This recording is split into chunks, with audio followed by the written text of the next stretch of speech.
स्वागत करता हूं आप सभी को यूट्यूब चैनल नर्सिंग ज्ञान में। और आप लोग का MSN का यह सेकेंड लास्ट वीडियो है MSN 2 का।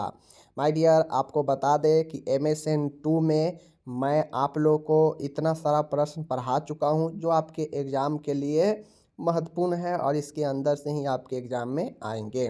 तो ये वीडियो हमारा 30वां नंबर का वीडियो है MSN 2 का। इसके बाद एक वीडियो और आएगा डिफरेंस का, अंतर स्पष्ट करने का। उसके बाद हमारा MSN 2 जो है समाप्त हो जाएगा। MSN 2 क्या हो जाएगा? समाप्त हो जाएगा। अब MSN 2 आपका एक वीडियो आ जा रहा है, एक वीडियो और आएगा और फिर उसके बाद हम लोग MSN 2 को क्लियर कर लेंगे, समाप्त कर देंगे। ठीक है, चलिए आज का जो वीडियो लाए हैं यह शॉर्ट क्वेश्चन के लिए काफ़ी ज़्यादा महत्वपूर्ण है। दो प्रश्न लाए हैं। प्रश्न है, एक है ब्लीडिंग या हेमरेज रक्तस्राव, और दूसरा प्रश्न है वह है काफ़ी महत्वपूर्ण पॉइजनिंग के बारे में। समझ गए? पॉइजनिंग मतलब विषाक्तता के बारे में। समझ गए? तो दो प्रश्न है, अच्छा है, एग्जाम में पूछा जा सकता है, तो आप लोग को ज़रूर जो है इसको देखना चाहिए। समझ गए? तो चलिए हम लोग करते हैं शुरू। प्रश्न है माय डियर, कहता है हेमरेज या ब्लीडिंग रक्तस्राव क्या होता है बताइए और इसका आपातकालीन प्रबंध आपको बताना है। चलिए देखते हैं ब्लीडिंग हेमरेज होता क्या है। रक्तस्राव या हेमरेज शब्द का अर्थ है कि रुधिर वाहिका मतलब रक्त के वाहिकाओं से रक्त का बाहर निकलना। बिल्कुल सही बात है। ब्लीडिंग का मतलब ही होता है कि किसी भी कारण से क्षतिग्रस्त होने से रक्त वाहिका से रक्त बाहर की ओर निकलने लगता है और वही जो है आपका क्या होता है? ब्लीडिंग होता है।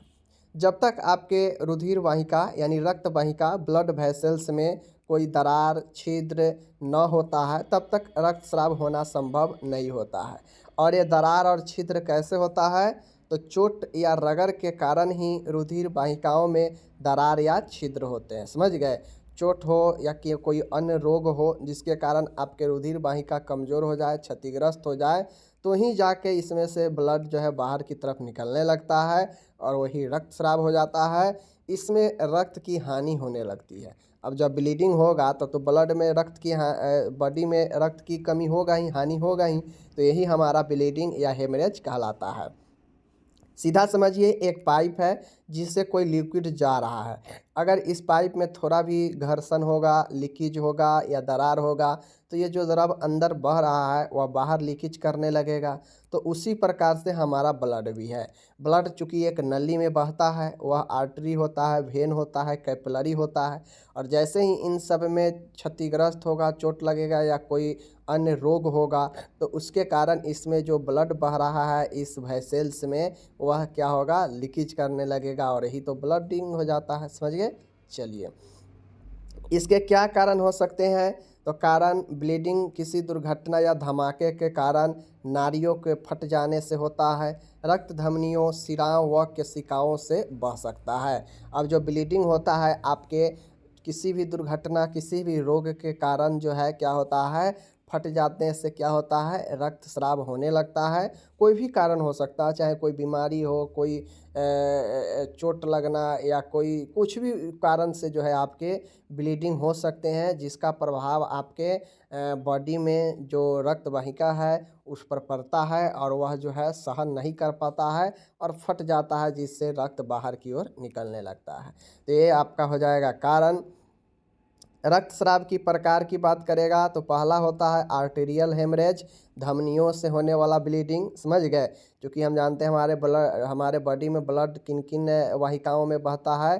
तो एक हो गया धमनी, एक हो जाता है वेनस यानी वेन शिरा, और एक होता है केशिकाएँ यानी कैपिलरीज। तो ये तीनों से रक्त बहता है तो तीनों से ब्लीडिंग हो सकता है।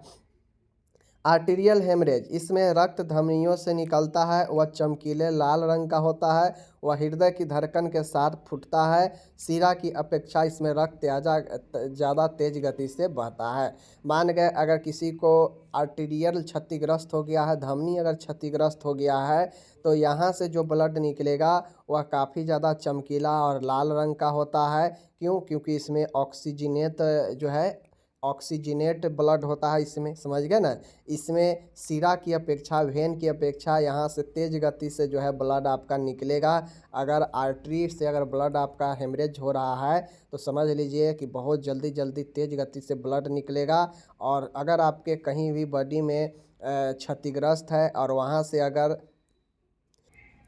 और अगर समझ लीजिए कि आपका ब्लीडिंग शरीर में कहीं से क्षतिग्रस्त हुआ है, काफ़ी तेज़ी से ब्लड निकल रहा है और वह ब्लड काफ़ी लाल और चमकीला है, तो समझिए वह आर्टरी से ब्लड जो है आपका निकल रहा है धमनी से, ठीक है।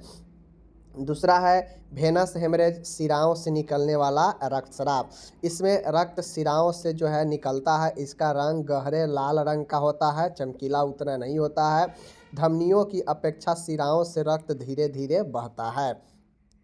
तो अगर आपका आर्टरी से जो ब्लड निकलता है वहाँ तेज़ी से निकलता है, हेमरेज होता है, लेकिन यहाँ पे जो हेमरेज ब्लीडिंग होता है वह थोड़ा सा स्लो स्लो होता है। तो ये चीज़ समझ गए। तीसरा है केशिकाएँ, कैपिलरी हेमरेज। इसमें रक्त गहरा लाल होता है, वह सतह पर, मतलब जैसे खरोंच लगने से अगर आपका ब्लीडिंग होता है ना, तो वह केशिकाएँ से ही ब्लीडिंग होता है। यह सतह पर रिसता है, रिसाव करता है, हल्का हल्का ब्लड निकलता है। यदि साफ करेगा तो यह कैपिलरी वाला हेमरेज होता है, क्योंकि यह बहुत केस के समान महीन जो है आपका कैपिलरी होता है। तो उस हिसाब से यह सतह पर रिश्ता है, लाल गहरा लाल होता है इसमें, समझ गए। तो ये हो गया कैपिलरीज हेमरेज। तो ये 3 हेमरेज के प्रकार समझ गए, आर्टेरियल, वेनस और कैपिलरीज। चलिए, इफेक्ट ऑफ हेमरेज, हेमरेज के क्या रक्तस्राव के क्या प्रभाव पड़ता है देख लीजिए। रक्तस्राव होने से खून की कमी हो जाती है, ये प्रभाव पड़ता है। अधिक रक्तस्राव होने से शरीर के अंग जो है काम करना बंद कर देते हैं एवं घायल की मृत्यु तक हो जाती है। तो रक्तस्राव का प्रभाव ये होता है कि बहुत ज़्यादा ब्लड निकल जाने से शरीर के अंग भी काम करना बंद कर देता है और मृत्यु तक भी हो जाती है। ये कारण अगर किसी गुहा व जोड़ में, अगर किसी कैविटी या ज्वाइंट में रक्तस्राव होता है तो गुहा का रक्त से भरने पर दर्द उत्पन्न हो जाता है। तो यह इंटरनल जो ब्लीडिंग होता है ना उसमें होता है, समझ गए। यह इंटरनल ब्लीडिंग में होता है। तो यह इंटरनल ब्लीडिंग ऐसे ब्लीडिंग क्या कहा जाए, जगह के हिसाब से तो 2 प्रकार के, एक इंटरनल और एक एक्सटर्नल। इंटरनल मतलब जो ब्लड होगा वह अंदर ही अंदर बहता रहेगा और वह किसी न किसी छिद्र में, गुहा में जाकर जमा होते रहेगा। और जो बाहरी वाला ब्लीडिंग होगा वो तो सबको पता चलेगा, जो एकदम जो है बाहर की तरफ ब्लड निकलता है, समझ गए ना। तीसरा है माय डियर, यहाँ पे धमनियों से रक्तस्राव सबसे गंभीर होता है। इसमें कुछ ही मिनटों में घायल की मृत्यु हो सकती है। तो धमनी से जो ब्लीडिंग होता है काफ़ी तेज होता है, समझ गए। और वह ऑक्सीजन वाला ब्लड होता है जो बॉडी को चाहिए, लेकिन वह बाहर ही निकलने लगेगा तो उससे व्यक्ति का मृत्यु भी हो जाता है, ये प्रभाव होता है। आगे है हृदय की धड़कन तेज हो जाती है ताकि रक्त दबाव की क्षतिपूर्ति कर सके। अब जैसे ही ब्लीडिंग होता है तो हृदय का धड़कन तेज हो जाता है, क्यों? क्योंकि जो ब्लीडिंग बाहर निकल रहा है उसको क्षतिपूर्ति करने के लिए जो है रक्त दबाव बढ़ जाता है, समझ गए। तो ये चीज़ को समझना है। अब ब्लीडिंग का चिन्ह व लक्षण क्या होता है, तो ब्लीडिंग का चिन्ह व लक्षण बेचैनी व घबराहट होता है, त्वचा का ठंडा पड़ना होता है, बेहोशी छा जाना, समझ गए। आगे है शरीर का पीला पड़ना, निम्न रक्तचाप निम्न हो जाता है, आघात के लक्षण, शौक लगता है, मुंह सूख जाता है व्यक्ति का, नाड़ी दर्द तेज हो जाता है, दृष्टि धुंधला हो जाता है, चक्कर आने लगता है। तो ब्लीडिंग होने से ये सारा जो है आपके बॉडी पर चिन्ह व लक्षण दिखते हैं कि बेचैनी, घबराहट, त्वचा का ठंडा पड़ना, बेहोशी छाना, शरीर का पीला पड़ना, निम्न रक्तचाप होना, आघात के लक्षण, मुंह सूखना, तीव्र नब्ज होना, दृष्टि का धुंधला और चक्कर आना। तो ये सब जो है आपके ब्लीडिंग के क्या है, चिन्ह व लक्षण है। ब्लीडिंग के ये भी लक्षण हो सकते हैं डेथ, मृत्यु, 10वां मृत्यु भी लिख दीजिएगा, मृत्यु भी एक लक्षण हो सकता है, समझ गए। तो इस प्रकार से ब्लीडिंग वाला आपका हो गया यहाँ पे समाप्त, ठीक है। अब यहाँ पे जो लोग इंग्लिश वाले हैं आराम से इंग्लिश में देखिएगा, 5 नंबर में पूछेगा। और बाकी अगर आपसे प्राथमिक सहायता पूछेगा कि बताइए हेमरेज के लिए क्या क्या आप कर सकते हैं प्राथमिक सहायता, तो आप सेकेंड ईयर में आ गए हैं तो आप खुद से प्राथमिक सहायता लिखिए, समझ गए। यहाँ पे टोटल मैंने आपको बता दिया, इंग्लिश और ऊपर में हिंदी पढ़ा दिया, आप लोग ध्यान से देखिए। अब आता है मेरा प्रश्न है माय डियर, यहाँ पे पॉइजनिंग क्या होता है और इसका मैनेजमेंट बताना है। पॉइजनिंग का अगर कोई व्यक्ति पॉइजनिंग के चक्कर में फंस चुका है तो उसको कैसे हम मैनेजमेंट करेंगे, चलिए आज हम लोग देखते हैं। ठीक है, अच्छे से देखेंगे, एकदम टेंशन लेने की कोई ज़रूरत नहीं है। पॉइजनिंग कहने का मतलब है विषाक्तता।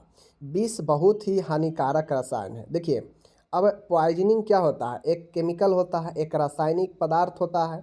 यदि शरीर में अधिक मात्रा में पहुंच जाए तो पाचन क्रिया के अंगों को हानि पहुंचा सकता है। देखिए, विष जो होता है, विष कहीं ना कहीं हर एक व्यक्ति के बॉडी में विष है, लेकिन वो विष ऐसा है कि हमारा बॉडी उसे डाइजेस्ट कर देता है, पाचन कर देता है, समझ गए। लेकिन जब मात्रा से अधिक कोई विष ले लेता है या सिर्फ और सिर्फ विष ही लेता है तो वहाँ पे जो है क्या होता है, बॉडी हमारा पाचन नहीं कर पाता है उसको, और वह अंगों को नष्ट करने लगता है वह रासायनिक पदार्थ, समझ गए। यदि यह खून में मिल जाए तो शरीर के महत्वपूर्ण अंगों को हानि पहुंचा सकता है और मृत्यु का भी कारण बनता है। इसीलिए देखते होइएगा कि जो पॉइजन ले लेता है उसका जो है डेथ जो है बड़ी खतरनाक तरीके से होता है, उसका शरीर नीला पड़ने लगता है, समझ गए। और आगे आप देखिएगा पूर्ण कंप्लीट, तो विष लेना बहुत खतरनाक होता है। देखिए, कोई ना कोई माध्यम से, खाना पीना के माध्यम से या किसी भी माध्यम से बॉडी में तो विष जाता ही है, हल्का न हल्का। तो इतना जाता है कि हमारा बॉडी उसे डाइजेस्ट कर देता है, उसका प्रभाव नष्ट हो जाता है, क्योंकि हमारा बॉडी खुद एक केमिकल हार्मोनल बनाता है जिसको नष्ट कर देता है, समझ गए। भोजन जब इतना हार्ड भोजन करते हैं और उसको गला देता है तो समझ सकते हैं। लेकिन विष एक ऐसा रासायनिक चीज़ है जिसको शरीर हमारा अधिक मात्रा में पहुंच जाए अगर बॉडी में, तो हमारा बॉडी उसका पाचन नहीं कर पाता है और वह विष हमारे अंगों को नुकसान पहुंचाने लगता है। और वह पॉइजन अगर हमारे खून में मिल जाए धोखा से भी तो शरीर के महत्वपूर्ण अंगों को हानि पहुंचा सकता है और मृत्यु का कारण भी बन सकता है। इसलिए चाहे आपका सांप काटे या आप कोई व्यक्ति देखते होइएगा कोई जहरीला पदार्थ जो है पी ले लेता है, कंजप्शन कर लेता है, तो देखिएगा अचानक से उसका डेथ नहीं होता है। अगर उसको वह यूज सांप काटा या फिर कोई पॉइजन ले लिया है तो उसको अगर तत्काल हॉस्पिटल लिए जाया जाए तो वह जिंदा हो जाता है, क्योंकि यह धीरे धीरे आपके ब्लड में मिलने लगता है। पहले तो ये कहा जाएगा, पहले तो ये आपका जाएगा डाइजेशन होने के लिए। अब मान गए डाइजेशन होने में कुछ समय लगता है। अब डाइजेशन होकर वह सब कहाँ जाता है, ब्लड में पोषक तत्व ब्लड में मिलता है, समझ गए। ब्लड जो है सभी अंगों तक पोषक तत्व को पहुँचाता है। तो जो विष पॉइजन लिया व्यक्ति है, अगर वह लेने के साथ ही उसे कोई अगर अस्पताल तक पहुंचा दे तो वह बच जाता है, क्योंकि फर्स्ट टाइम में होता यह है कि विष हमारे पाचन क्रिया पर काम करता है, पाचन अंगों को क्षति पहुंचाता है, समझ गए।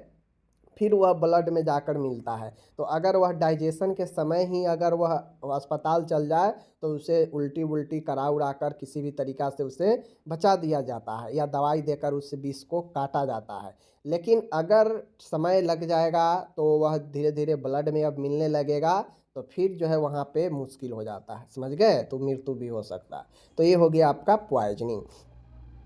दवाइयाँ भी अधिक मात्रा में अगर ले ली जाती है तो विष का काम करती है। माय डियर, आपको पता है कि बहुत सारे ऐसे दवाइयाँ हैं जिसको अगर आप डोज को अनडोज कर लेता है, ज़्यादा डोज ले लेता है तो देखिएगा रिएक्शन कर जाता है, और रिएक्शन से भी ऊपर जो होता है वह मृत्यु होता है, समझ गए। अगर कि कोई बहुत ज़्यादा ले ले तो उसका रिएक्शन नहीं करेगा, सीधा ऊपर पहुंचा देता है, समझ गए ना। तो ये चीज़ें होता है, तो यह भी एक विष का काम करता है। दवाई केमिकल क्या है, एक विष ही है। अगर सही मात्रा में ले रहे हैं तो वह दवाई बन जाता है, समझ गए। अगर डोज गड़बड़ा जाएगा तो डेथ हो जाएगा, समझ गए ना। ये चीज़ होता है। बीच के विष पॉइजन के कहाँ कहाँ सोर्सेज ऑफ पॉइजन, कहाँ कहाँ से पॉइजन जो है मिल सकता है, चलिए हम लोग देखते हैं। निगलने वाला विष का मतलब है इंजेक्शन, समझ गए, इंजेस्टेड पॉइजन, निगलने वाला। कभी कभी एसिड, एल्कोहल व कीटनाशक, खराब भोजन आदि गलती से ग्रहण कर लिए जाते हैं। ये होठों, जीभ, गले, खाने की नली तथा पेट को भी जला देते हैं और बहुत तकलीफ देते हैं। देखिए बहुत सारे केमिकल है जो खाने वाला नहीं है, जैसे बहुत सारे अम्ल होते हैं, एसिड, समझ गए, बहुत सारे एल्कोहल होते हैं, कीटनाशक पदार्थ होते हैं, समझ गए, खराब दूषित भोजन होते हैं, जिसको हम लोग को ग्रहण नहीं करना चाहिए। लेकिन गलती से अगर ग्रहण कर लेते हैं तो यह आपके बॉडी में होठ, जीभ, गले, खाने की नली, पेट को भी जला देता है, क्योंकि यह सब संपर्क में इसको आता है, तो यह आपको जला देगा और बहुत तकलीफ़ देगा और मृत्यु भी कर देगा। तो ये निगलने वाला विष होता है, इंजेस्टेड पॉइजन होता है, समझ रहे। दूसरा है सांस द्वारा अंदर गया विष, वो तो मान गए भोजन के माध्यम से ले लेगा, निगल लेगा तो चला जाएगा मुंह के माध्यम से। अब एक होता है इनहेल पॉइजन, सांस द्वारा विषाक्त गैसों को सांस द्वारा अंदर लेने से अंतः श्वसन विषाक्तता हो जाता है, जैसे रासायनिक पदार्थों से निकली गैसें, आग का धुआं, कोयले का धुआं। माय डियर, सांस द्वारा विषाक्तता का मतलब है कि बहुत ऐसे रासायनिक पदार्थ है जो फॉग के रूप में होता है, समझ गए, धुआं के रूप में होता है।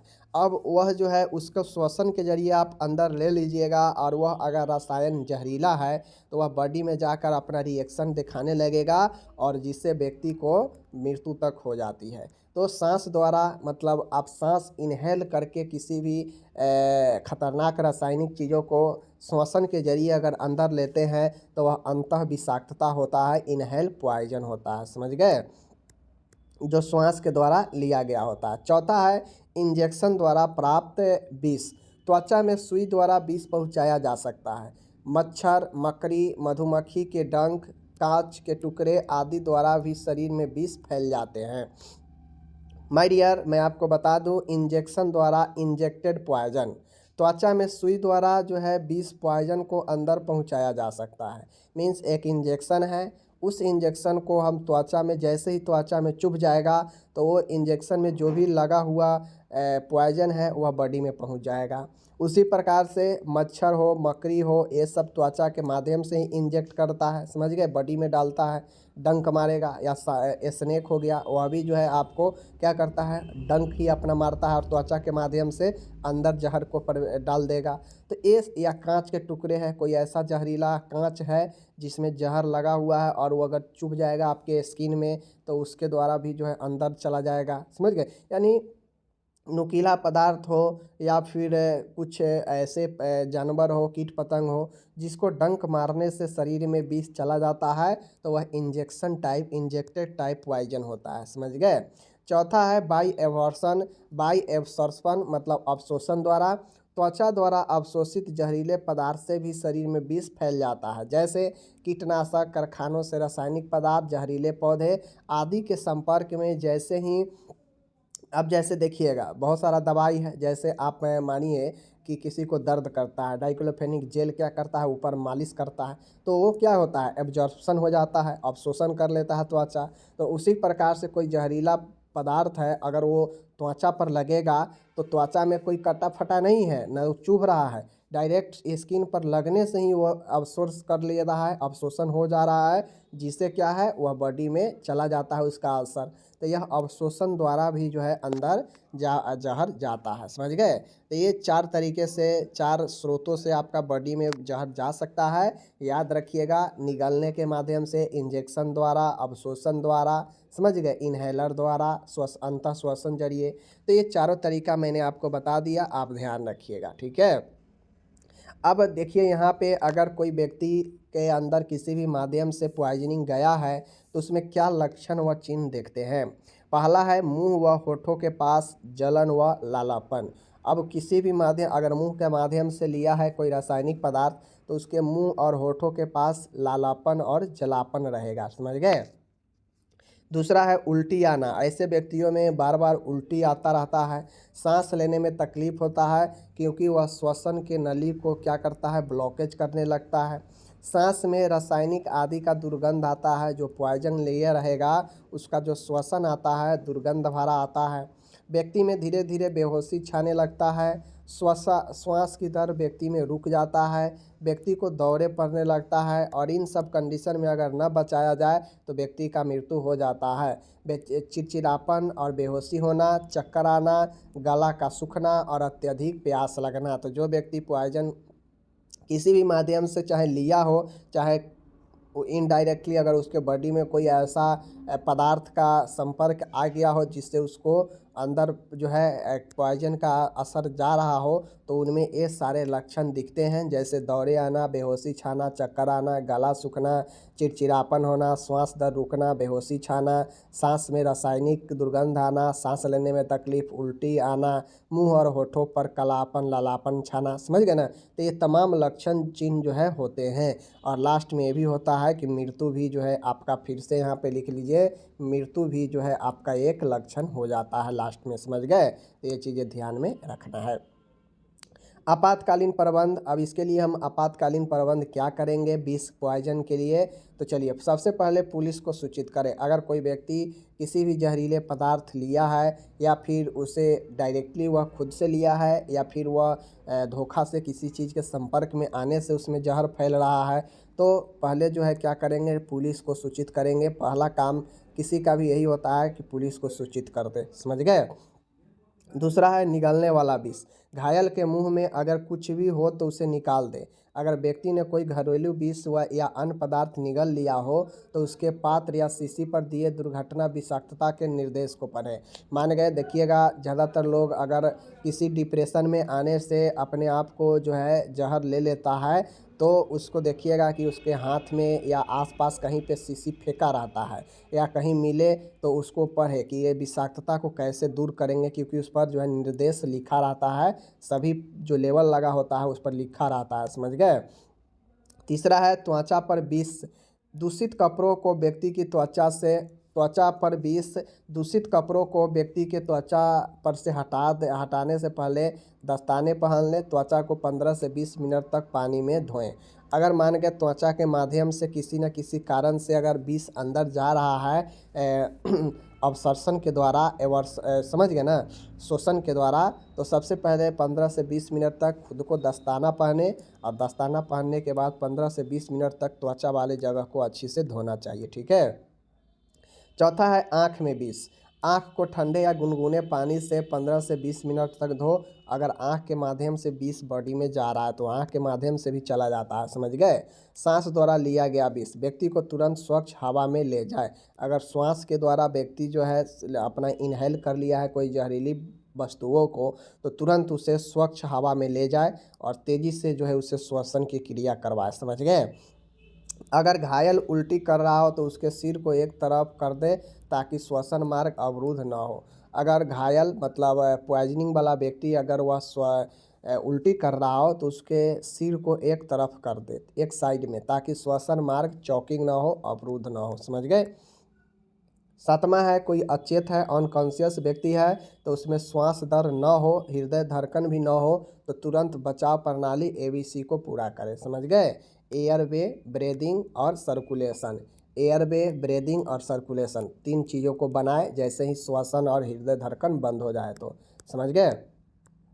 8वां है माय डियर, यहाँ पे विषाक्तता के बारे में आसपास के लोगों से सूचनाएं एकत्रित करें एवं देखें कि वहाँ कोई गोलियों की शीशी, कोई पात्र आदि हो तो उन्हें वह सूचनाओं को चिकित्सक को दें। अब ये चीज़ जैसे ही कोई पॉइजन ले खुद से, तो उसका लेवल, गोली, शीशी इधर उधर पड़ा होगा तो उसको एकत्रित करें और डॉक्टर को दें। समझ गए। दिखाएं कि यही पॉइजनिंग लिया, इससे आसान हो जाता है ट्रीटमेंट करना। अगर व्यक्ति के होठ या मुंह में जलन हो रही हो तो पानी व दूध पीने को दें। ठीक है। उल्टी कराने की कोशिश न करें। अगर व्यक्ति के होठ व मुंह में जलन हो रही हो तो पानी व दूध पीने को दे, उल्टी कराने की कोशिश न करें। समझ गए।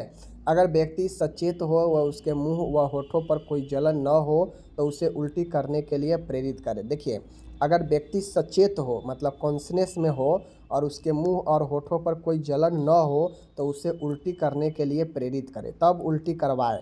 लेकिन अगर मुंह में जलन हो, वह बेहोश हो, तो उल्टी न करवाए। एवं उल्टी के पदार्थ को चिकित्सक जांच के लिए संभाल के रखे, ताकि इसी उल्टी से पता चलेगा व्यक्ति कौन सा पॉइजन जो है किस कैटेगरी का ले रखा था। समझ गए।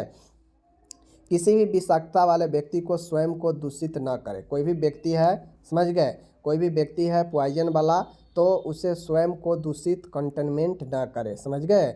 अपने आप को उससे दूषित न करे, क्योंकि जहर जो है आपको भी प्रभावित कर सकता है। तो इस प्रकार से यह कुछ प्रबंध हो गया, आपातकालीन प्रबंध। पॉइजनिंग वाले के लिए। तो मैंने आपको यहाँ पे बता दिया, नीचे इस सब का इंग्लिश दिया गया है पॉइजनिंग का। तो मैंने आपको आज 2 प्रश्न बताया, दोनों बहुत अच्छे से पढ़ा दिया, समझा दिया। एक क्वेश्चन आपके 5-5 नंबर में पूछा जा सकता है, चाहे हेमरेज हो चाहे पॉइजनिंग हो, तो आप एग्ज़ाम में इसको क्लियर कर दीजिएगा, ठीक है। उम्मीद है कि आप लोग समझ गए होंगे। यह 30वें नंबर का वीडियो, इसके बाद एक और वीडियो MSN 2 का आएगा जो आखिरी वीडियो होगा। और उसके बाद जो है हम लोग क्या करेंगे, कंप्लीट सभी सब्जेक्ट समाप्त कर देंगे। तो MSN 2 के जगह पर जो सब्जेक्ट अभी चलने वाला होगा, थोड़ा ज़्यादा बचा होगा, उसको MSN 2 के जगह पर कर लेंगे, ठीक है। तो बाकी चलिए, उम्मीद करते हैं आप लोग पढ़े होंगे, समझे होंगे। PDF डिस्क्रिप्शन में आपको मिल जाएगा, समझ गए। चलिए मिलेंगे अगले वीडियो में, तब तक के लिए धन्यवाद, टेक केयर, बाय।